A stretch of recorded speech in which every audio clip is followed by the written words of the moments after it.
Halo semuanya, selamat datang di segmen analisa. Kembali kita update terkait dengan kasus meninggalnya seorang aktor tampan asal China, Alan Yu Menglong. Ini adalah video bagian kedua, ada beberapa update terbaru yang walaupun sampai saat ini keterangan dari pihak kepolisian setempat di China, di Beijing mengatakan bahwa untuk kasus ini bahwa Alan Yu Menglong dikategorikan tidak ditemukan unsur pidana. Ini aktor 37 tahun ini terjatuh karena dia mengkonsumsi banyak alkohol di apartemennya yang berada di salah satu distrik di Beijing. Tetapi ada beberapa bukti-bukti yang dikumpulkan dari masyarakat setempat yang berspekulasi dan juga mengatakan mereka tuh sempat menyaksikan ada beberapa kejanggalan. Nah, kita coba update di sini teman-teman. Salah satu poinnya adalah ada beberapa isu yang ada berhubungan dengan flash disk, kemudian juga dengan salah satu sosok yang elit termasuk juga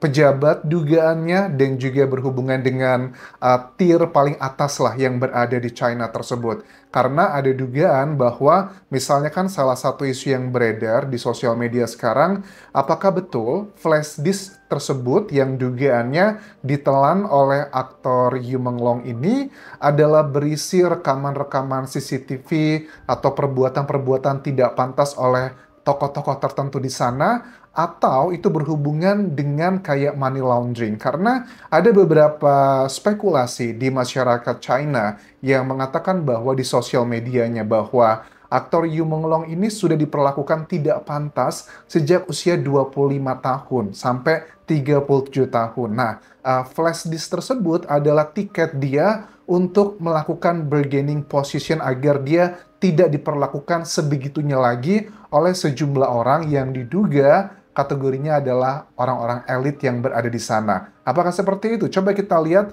poin-poin yang aku kumpulkan dari berbagai sumber ini, teman-teman. Nah, terkait dengan pesta. Ini kan kejadiannya di hari Kamis 11 September 2025, di mana dia ditemukan sekitar jam 6 pagi oleh salah satu warga yang sedang jalan pagi bersama anjingnya. Nah, tetapi kan kita lihat juga bahwa ada statement dari penyidik bilang bahwa Yu Menglong itu masuk ke kamarnya sekitar jam 2 pagi. Nah, ini juga menjadi salah satu hal. Beneran nggak sih ada pesta yang dilakukan malam hari itu di sebuah penthouse di tempat apartemen tinggi yang mewah? Apakah ada 6 orang, 7 orang, atau bahkan 17 orang? Karena 17 orang itu sekarang adalah salah satu isu yang paling banyak dibicarakan di media sosial China. 17 orang diduga ikut pesta di lantai atas apartemen mewah di salah satu distrik, namanya adalah distrik Chaoyang di Beijing.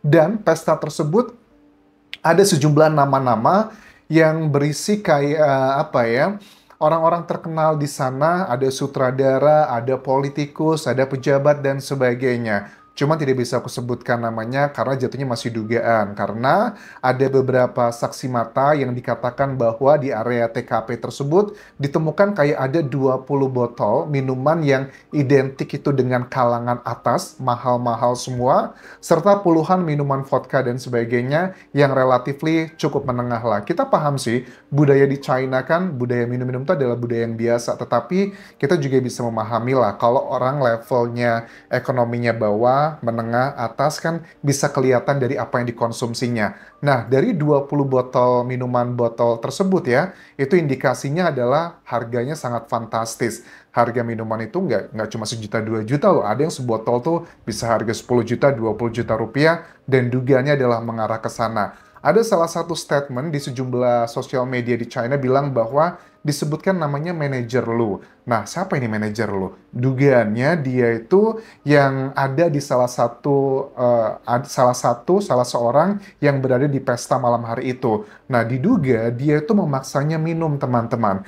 Ada salah satu statementnya begini bahwa di pukul 01.50 dini hari, Yu Menglong itu terlihat di CCTV dan juga sejumlah warga, dugaannya dibantu masuk ke dalam sebuah lift oleh 2 orang pria.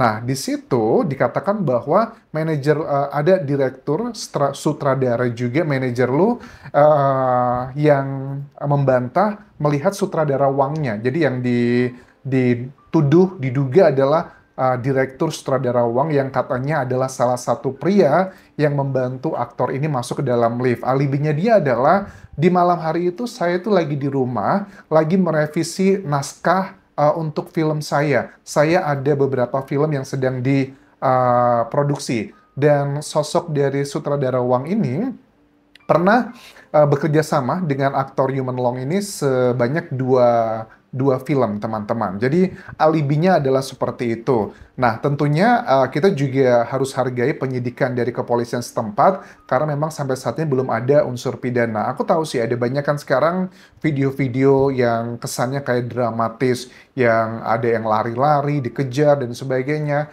Tentunya itu harus diklarifikasi apakah video tersebut benar atau enggak. Makanya aku lagi mencoba mengklarifikasi dari berbagai sumber, kolega-kolegaku yang ada di China, apakah itu sumbernya reliable atau enggak. Kalau oke, baru kita bahas ya teman-teman. Walaupun jatuhnya adalah dugaan yang aku bahas di sini. Nah, terkait dengan USB. Nah, ini USB-nya ini kan ada banyak berita yang mengatakan bahwa USB-nya itu ditelan sama aktor Yu Menglong gitu. Terus ada dokternya yang melakukan pembedahan, katanya sekarang lagi kabur. Itu belum bisa dikonfirmasi apakah betul atau tidak. Tapi kan kalian tahu lah ya, aku juga pernah beberapa bulan tinggal di beberapa wilayah provinsi di China ya. Kalau sudah ngomongin masalah yang berhubungan dengan pemerintahan, masyarakat China itu udah takut ya, karena kan negara komunis. Jadi jangan harap kita mau mengkritik atau melakukan hal-hal yang seperti ini gitu loh. Ngomongin hal yang simple aja, misalnya kita pakai VPN di China, itu juga bisa mendapatkan hukuman yang luar biasa loh kalau dilaporkan, apalagi untuk mengakses hal-hal yang sifatnya membuat nama jelek China seperti itu.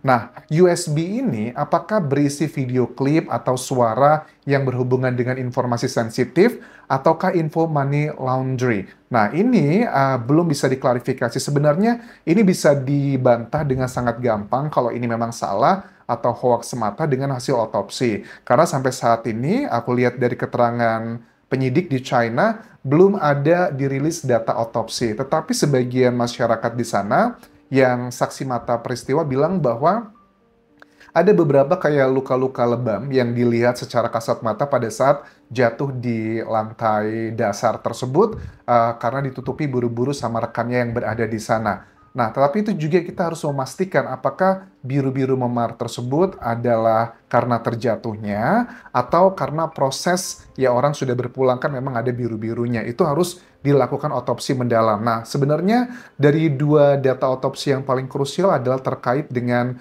waktu kematian dan juga penyebabnya apa. Kalau sudah terjawab ini semua, ini akan sekaligus menggunakan data saintifik hoax ini benar atau salah, dugaan ini benar atau salah. Karena memang sekarang di media China, pembahasan mengenai isu ini tuh luar biasa ngeri-ngeri sedap begitu. Bahkan ada salah satu statement dari Hong Kong actor, namanya Daniel Chan, yang posting di salah satu sosial medianya bilang bahwa begitu sulitnya untuk jujur katanya. Siapa yang berada di atas sana, betapa kejamnya dunia. Intinya itu kalau aku lihat dari terjemahan banyak sosial media yang membahas terkait postingan dari Daniel Chan yang merupakan rekan dalam sebuah program reality show bernyanyi beberapa tahun lalu bersama Alan Yu Menglong, teman-teman. Nah, kemudian ada beberapa isu terkait dengan money laundry yang berhubungan dengan elit pejabat di sana. Nah, maksudnya gimana nih? Jadi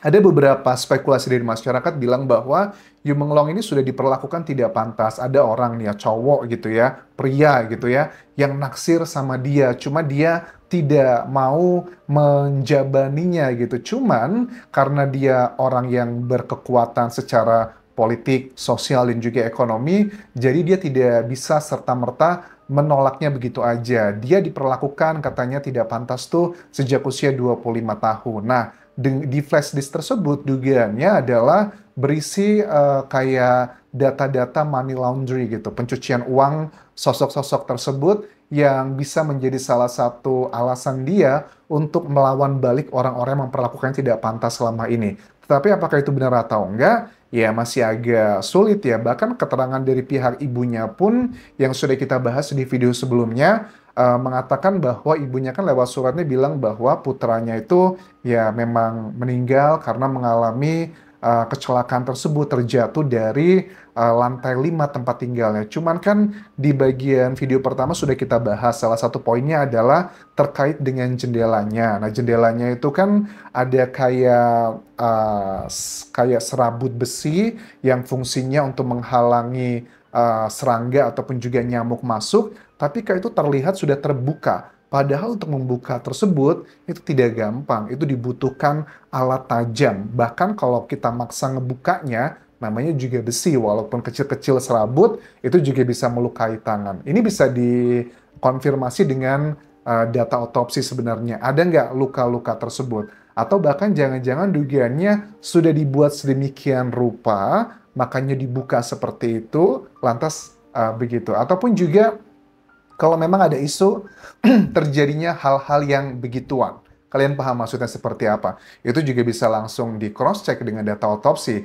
Tinggal dilihat dan juga dilakukan pendalaman di bagian area-area sensitif dari aktor ini. Apakah ada indikasi mengarah ke sana atau tidak? Itu adalah data yang tak terbantahkan menurut aku dan petunjuk emas apakah betul ini ada unsur pidana atau tidak. Tetapi sepertinya kalau penyidikan di China itu berbeda ya sama penyidikan di negara-negara kayak Indonesia gitu atau bahkan Amerika ya karena kan beda sistem ya negara demokrasi dengan negara yang tidak demokrasi.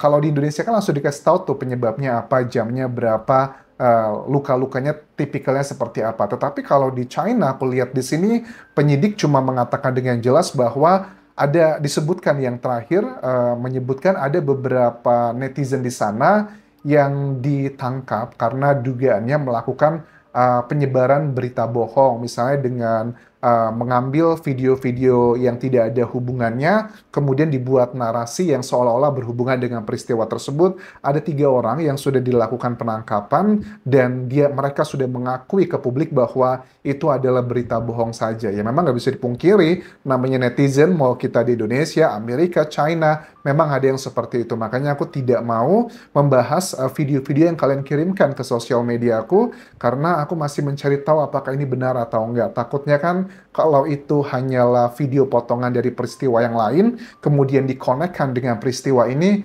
ya belum bisa diklarifikasi. Tetapi aku sih masih ada keyakinan bahwa sebenarnya case ini kok kalau dibuatnya kayak kecelakaan, agak susah dipercaya. Apalagi juga dengan beberapa data yang kita bahas, misalnya jendelanya, ada capnya, ada tangan dan sebagainya. Apakah itu indikasi orang yang jatuh seperti itu? Itu sih yang ngebuat aku curiga.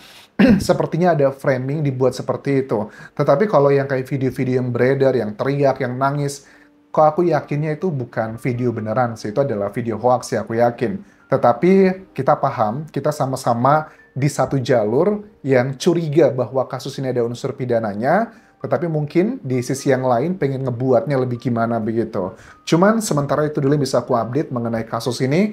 Kalau ada update terbaru silahkan bisa kirimkan ke sosial media aku, baik di Instagram, Facebook page, ataupun juga di akun TikTok, serta komen aja di kolom video ini teman-teman.